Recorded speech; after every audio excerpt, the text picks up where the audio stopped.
Olá, queridos amigos, sejam todos bem-vindos ao nosso canal. Se você está aqui pela primeira vez, este é um canal que tem como pretensão refletir sobre alguns textos da Palavra de Deus. Sejam todos bem-vindos, é uma alegria e uma honra enorme para nós tê-los aqui para juntos meditarmos e refletirmos acerca das mensagens de Jesus Cristo, o nosso Senhor. Se é a sua primeira vez, não se esqueça de inscrever. Aos amigos que já nos acompanham, por gentileza, não deixem de dar o seu like e curtir e compartilhar esse vídeo com mais pessoas que vocês acreditam que vai ser útil compartilhar esse vídeo de reflexão acerca da palavra do nosso Deus.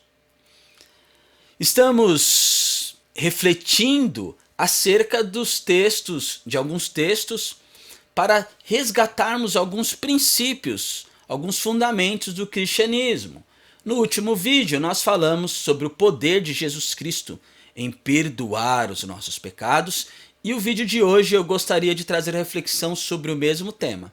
Contudo, o texto que nós iremos utilizar para a reflexão da palavra do nosso Deus no vídeo de hoje encontra-se no Evangelho de Lucas, capítulo 5.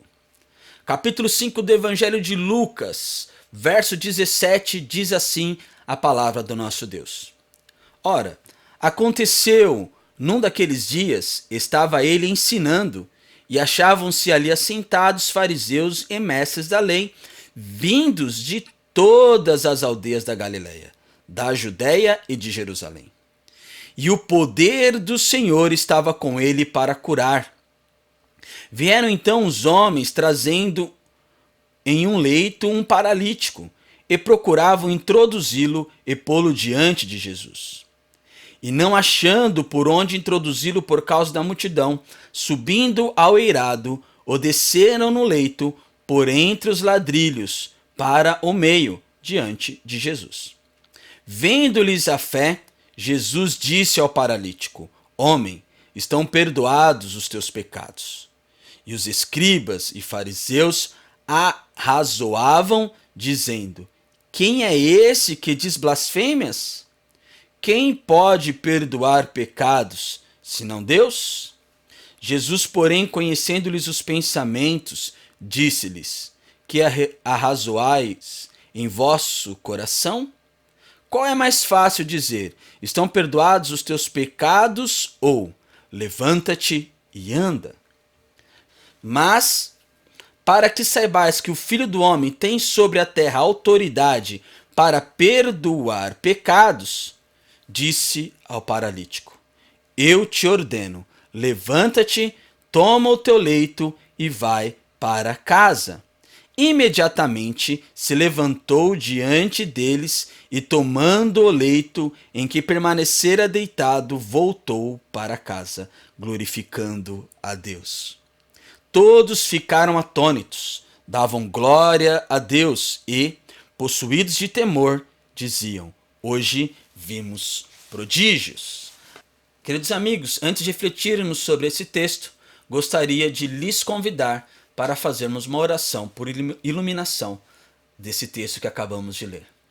Deus Todo-Poderoso, Criador dos céus e da terra, te louvamos por mais esse dia, pelo dom da vida e pelo privilégio, Senhor, de meditarmos e refletirmos acerca da tua palavra. Venha nos iluminar, venha nos instruir, venha nos inspirar para que toda reflexão que venhamos fazer aqui sobre esse texto seja para a tua glória e seja a tua vontade sobre as nossas vidas. Lhe pedimos essas bênçãos e lhe agradecemos, pois cremos na vitória em Cristo Jesus. Muito obrigado por tudo. Amém. Gostaria de começar a nossa reflexão chamando a atenção sobre a autoridade de Jesus Cristo. Diz a palavra de Deus aqui no finalzinho do verso 17 que e o poder do Senhor estava com ele para curar. O poder estava e está sobre Jesus Cristo. Lá no livro do profeta Isaías, capítulo 9, no verso 6, eu vou ler o verso 6 e o verso 7, diz assim as Sagradas Escrituras: porque um menino nos nasceu, um filho se nos deu, o governo está sobre os seus ombros, e o seu nome será Maravilhoso Conselheiro, Deus Forte, Pai da Eternidade, Príncipe da Paz, para que se aumente o seu governo e venha a paz sem fim sobre o trono de Davi e sobre o seu reino, para o estabelecer e o firmar mediante o juízo e a justiça, desde agora e para sempre. O zelo do Senhor dos Exércitos fará isto. Então, voltando aqui para o nosso texto principal que acabamos de ler, o poder do Senhor estava com ele para curar. O poder está sobre Jesus Cristo. E no livro do profeta Isaías, nós vimos que o poder e o governo está sobre os seus ombros. E não é qualquer governo, é um governo de juízo e justiça. Eu quis fazer essa pequena reflexão antes de irmos para o tema principal que nós queremos explanar com esse vídeo, para refutar com vocês aquela ideia de que o governo deste mundo está nas mãos do maligno. O governo do povo de Deus, o governo daqueles que creem em Deus, daqueles que creem em Jesus Cristo, não está nas mãos do maligno.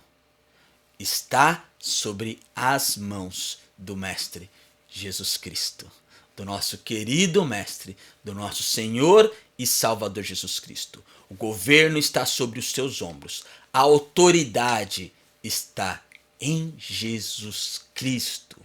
Amém? Essa era a primeira reflexão que eu gostaria de fazer sobre esse texto que nós acabamos de ler, porque está bem aqui no princípio. Então, destaque para o poder do Senhor estava com ele para curar. E ao analisarmos esse texto, nós vamos ver que não somente o poder estava sobre Jesus Cristo para curar. Jesus Cristo não tem somente o poder de curar enfermidades, mas Jesus Cristo tem o poder para perdoar os pecados. Nós, como religiosos, não devemos cair no erro dos religiosos daquela época. Acabamos de ver aqui, né? E o texto fala sobre os fariseus e sobre os escribas, os mestres da lei, os escribas e sobre os fariseus, que segundo Joséfo, naquela época eram cerca de 6.000 fariseus. E eram pessoas, segundo Joséfo nos relata, piedosas. Mas a ênfase de algum deles, ou talvez da maioria deles, estavam em tabus e em rituais. E isso tornava alguns intolerantes em relação aos outros, ou até mesmo os colocavam em oposição ao mestre. Eles eram, na verdade, a principal oposição aos ensinamentos de Jesus Cristo. Nós, como igreja, temos de tomar cuidado para que o nosso excesso de zelo em tabus e em rituais não nos torne também intolerantes. E não somente intolerantes, mas também para que não nos faça tornar pessoas incompatíveis com a mensagem do Evangelho, com a mensagem de Cristo e com o próprio Cristo Jesus. E voltando aqui para o nosso tema, nós vemos aqui o relato de um homem paralítico que é levado até o mestre para que o mestre pudesse curá-lo. E a fé era tanta daqueles homens, e não achando por onde introduzi-lo por causa da multidão, subindo ao eirado, o desceram no leito por entre os ladrilhos para o meio diante de Jesus. E Jesus, vendo aquilo e aquela fé, disse ao paralítico: homem, estão perdoados os teus pecados. Jesus Cristo tem poder para perdoar os nossos pecados. E os escribas e fariseus arrazoavam, dizendo: quem é este que diz blasfêmias? Quem pode perdoar pecados senão Deus? Jesus, porém, conhecendo-lhes os pensamentos, disse-lhes: que arrazoais em vosso coração? Qual é mais difícil dizer: estão perdoados os teus pecados, ou levanta-te e anda? Jesus Cristo tem o poder do Senhor para curar, mas não somente para curar chagas ou doenças físicas, mas Jesus Cristo tem o poder para curar doenças espirituais. E eu gostaria de refletir com vocês que a morte, segundo as Sagradas Escrituras, é introduzida ao mundo por conta do pecado. A consequência do pecado é a morte.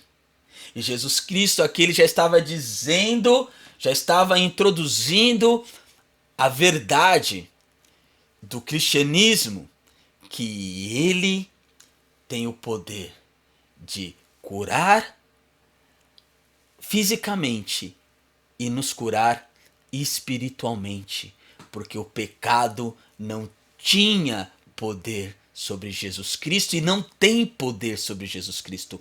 A morte não tem influência e nem poder sobre Jesus Cristo. Jesus Cristo sim tem o poder sobre o pecado e sobre a morte. O governo está sobre os seus ombros. E quando Jesus Cristo morre na cruz do Calvário, ele consuma essa verdade, vencendo o pecado, vencendo a morte, vencendo o maligno. Jesus Cristo é soberano e triunfante para governar a igreja, para governar o povo de Deus. E não somente para governar, mas para mudar as nossas vidas poderosamente, a fim de tirar de nós a influência que o pecado exercia ou que ainda exerce sobre a humanidade. Jesus Cristo tem o poder para perdoar os nossos pecados. Mas para que saibais que o Filho do Homem tem sobre a terra autoridade para perdoar pecados, disse ao paralítico: eu te ordeno, levanta-te, toma o teu leito e vai para casa. Algumas enfermidades podem ser de origem então somente físicas, mas outras são espirituais. Mas eu não quero aqui criar discussão sobre esse fato, mas é sobre o fato de que a maior doença, a maior enfermidade, que é o pecado, não tem autoridade sobre Jesus Cristo e sobre aqueles que estão debaixo da autoridade de Jesus Cristo. Porque Jesus Cristo tem poder para perdoar os nossos pecados. Por isso podemos ter a esperança e podemos crer num amanhã melhor, não somente para nós, mas para todos aqueles que o aceitarem como Senhor e Salvador de suas vidas. Mediante essa palavra, você que está nos escutando e que porventura ainda não tem aceitado Jesus Cristo como seu Senhor e Salvador, não deixe de fazê-lo. Não estou lhe dizendo ou pedindo, indagando para que você se torne um religioso, mas estou lhe convidando a aceitar Jesus Cristo como Senhor da sua vida, para que o pecado e a morte não tenham mais poder sobre você também. Amém? Essa era a reflexão que eu gostaria de fazer com com vocês acerca desse tema. Então, com este vídeo estamos encerrando o assunto que começamos no vídeo passado e agora concluindo que de fato Jesus Cristo tem o poder para perdoar pecados. Que Deus possa continuar falando aos seus corações e que o Santo Espírito de Deus possa continuar trabalhando em nossas vidas para que sejamos cada vez mais, cada dia mais, homens e mulheres segundo o coração de Jesus Cristo. Muito obrigado e até a próxima. Não se esqueça, curta o nosso vídeo. Se você chegou até aqui, não deixe de curtir e também de compartilhar com seus amigos esse pequeno vídeo, essa pequena reflexão acerca dos fundamentos do cristianismo. Muito obrigado e até a próxima. Tchau, tchau.